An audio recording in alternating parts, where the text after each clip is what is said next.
উদ্বোধনী অনুষ্ঠানে উপস্থিত আছেন হাকিমপুর উপজেলা সুযোগ্য নির্বাহী অফিসার এবং প্রশাসনের প্রাণী সম্পদ অফিসার, আমার সহকর্মী এবং প্রেস ক্লাবের সম্মানিত সভাপতি। আসসালামু আলাইকুম, আদাব ও শুভেচ্ছা। কৃষি প্রোগ্রামটা আমাদের সরিষা ফসল দিয়ে আমরা উদ্বোধন করেছিলাম এই নভেম্বর মাসেই। আর তারই ধারাবাহিকতায় আমাদের কিন্তু ধান কাটা শুরু হবে হাকিমপুর উপজেলায় এবং যথার্থ যে পর্যন্ত সার এবং বীজ নিয়ে এসে আমার কৃষক ভাইদের মাঝে বিতরণের ব্যবস্থা করি।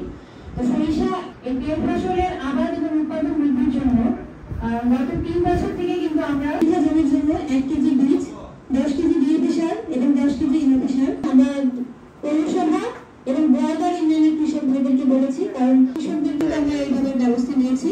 তো আমরা আশা করছি যেহেতু সরিষা ফসল আমাদের পরবর্তী সময়, সেই সময়টাকে জমিতে ফাঁকা না রেখে সেখানে একটা বাড়তি ফসল করে নিয়ে আসবো। তার পাতাগুলো কিন্তু প্রতিদিনই জমিতে সার হিসেবে জমিতে যথার্থ যে অংশটা থাকে সেটাও কিন্তু আমরা জ্বালানি হিসেবে ব্যবহার করতে পারছি। তো আমরা যদি লাভ থেকে আপনারা শুনেছেন, আমরাও শুনেছি ওনার যে দিক নির্দেশনা আমাদের কৃষি সম্প্রসারণ অফিসার যেরকম বললেন, আসলে প্রত্যেকটা ঘরে কিন্তু এটা আমরা উৎপাদন করি। তো এটা যদি আমরা উৎপাদন করতে পারি এবং একটা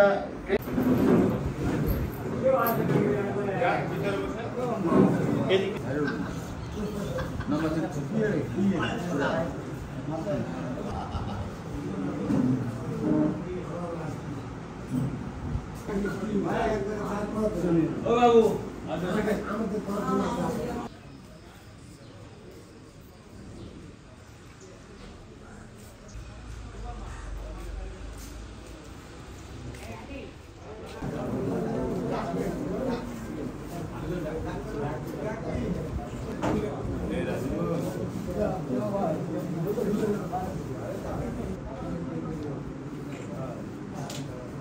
মাথা উঁচা করো ভাই, হচ্ছে না।